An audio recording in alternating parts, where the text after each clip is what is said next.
আজকে প্রধান বিচারপতি অর্থাৎ সুপ্রিম কোর্টের প্রধান বিচারপতি এজলাসের যে শুনানি ছিল, যেখানে একদিকে রাজ্য অন্যদিকে কমিশনকে ভর্ৎসনা সুপ্রিম কোর্টের। আমি আমাদের অপর প্রতিনিধি সুপ্রিম কোর্ট থেকে রয়েছেন বিজেন্দ্র সিংহ, আমি বিজেন্দ্রর কাছে যাব।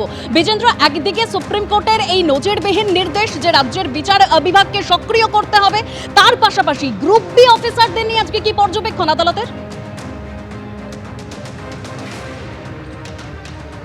দেখো, আজকে বারবারই একটা প্রশ্ন উঠে আসছিল, যেখানে চিফ জাস্টিসও বললেন কি তারা নজিরবিহীন একটা পরিস্থিতি দেখছেন, যেখানে ট্রাস্ট ডেফিসিট রয়েছে।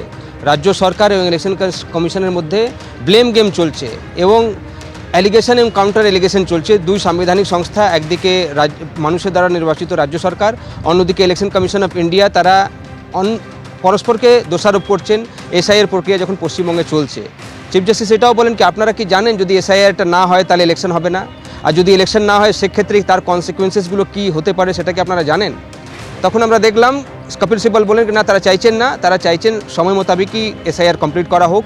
এবং ইলেকশন কমিশনের আইনজীবী বললেন কি তারা জানেন কি যদি এসআইআর না হয় সেক্ষেত্রে কনসিকুয়েন্সেসগুলো কী রয়েছে, ইলেকশন যদি না হয় তাহলে কি হতে পারে, তারা অবগত সেটা নিয়ে। তারাও চাইছেন কি যে সময় মোতাবেকই সেটাকে কমপ্লিট করা হোক। এবং 28 তারিখের যে ডেট ঠিক করে রেখেছে আগে থেকে ইলেকশন কমিশন, পশ্চিমবঙ্গের জন্য তারা চূড়ান্ত তালিকা প্রকাশ করবেন। আজকে ইলেকশন কমিশন বললেন কি 95% তারা ইতিমধ্যে কমপ্লিট করে ফেলেছেন এবং তারা চাইছেন কি 28 তারিখ সেটাকে পাবলিশ করা হোক, বাকিগুলোকে তারা পরে সাপ্লিমেন্টারি লিস্টে পাবলিশ করবেন। তখন দেখলাম কপিল সিব্বল আপত্তি করেন রাজ্যের। তিনি প্রথমে বলেন কি এটাতে যদি করা হয় তাহলে আইন শৃঙ্খলা পরিস্থিতি খারাপ হতে পারে পশ্চিমবঙ্গে, কিন্তু পরে তিনি মেনে নেন যখন সুপ্রিম কোর্ট ইনসিস্ট করছিল কি তারা চাইছেন কি সময় মোতাবেক এই প্রসেসটা কমপ্লিট করা হোক। তাই আজকে মেনে নিয়েছেন রাজ্য সরকারও। এখন 95% 28 তারিখ পাবলিশ হবে, বাকি তালিকা পরে প্রকাশ করবে ইলেকশন কমিশন। ধন্যবাদ বিজেন্দ্র, ধন্যবাদ সৌভিক। একদিকে যেরকম হাইকোর্ট থেকে আমাদের প্রতিনিধি সৌভিক মজুমদার রয়েছেন, অন্যদিকে সুপ্রিম কোর্ট থেকেও বিজেন্দ্র সিংহ আমাদের অপর প্রতিনিধি রয়েছেন। তবে আজকের যে বড় খবর, যেটা বারবার আপনাদের সামনে তুলে ধরছি, এসআইআর এর যে প্রক্রিয়া চলছে, এবার বিচারকদের তত্ত্বাবধানে এই এসআইআর এর প্রক্রিয়া চলবে। এই বেনজির নির্দেশ সুপ্রিম কোর্টের, জুডিশিয়াল অফিসারদের পরামর্শ দেবেন অবসরপ্রাপ্ত বিচারপতিরা। এবং সুপ্রিম কোর্টের তরফে যেটা বলা হয়েছে যে এই জুডিশিয়াল অফিসাররা যে নির্দেশ দেবেন সেটা সুপ্রিম কোর্টের নির্দেশ বলেই মনে করতে হবে, রাজ্যকে অবিলম্বে এটা মানতে হবে। আজকে আইনজীবী কল্যাণ বন্দ্যোপাধ্যায় কি বলেছেন একবার শোনাবো আপনাদের। ভারতবর্ষের ইলেকটোরাল রিফর্মসের আজকে ইতিহাস তৈরি হলো। এই যে চিফ ইলেকশন কমিশনার ভাবতো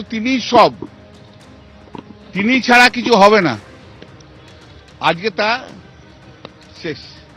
chief justice of Calcutta high court তিনি জুডিশিয়াল অফিসার্স অ্যাপয়েন্ট করবেন ইন দি লেভেল অফ, মানে লেভেলটা হচ্ছে ডিস্ট্রিক্ট জাজ এবং অ্যাডিশনাল ডিস্ট্রিক্ট জাজের লেভেলে, এবং এক্স জুডিশিয়াল অফিসারদেরও অ্যাপয়েন্টমেন্ট করতে পারেন। তারা ডিসাইড করে নেবে যে এই ক্লেমগুলো কারেক্ট কি নট কারেক্ট। অতএব final decision will be taken by the judicial officers, যাদেরকে আজকে সুপ্রিম কোর্টের অর্ডারের মধ্যে দিয়ে দিল। সুপ্রিম কোর্ট কথাও বলেছে যে ভারতবর্ষের সংবিধানে মানুষের অধিকার হচ্ছে সবচেয়ে বড় অধিকার। যত ডকুমেন্ট আছে যেগুলো আপলোড দিয়েছে আপলোডও হয়নি, সেই ডকুমেন্টকেও এক্সামিন করতে হবে। ল অ্যান্ড অর্ডার যা আছে সেই law and order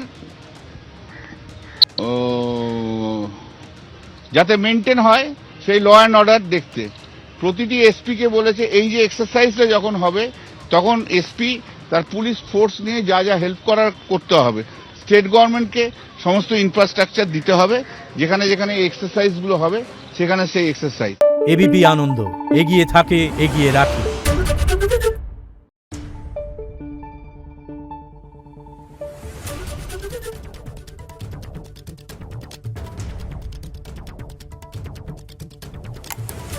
Thank you.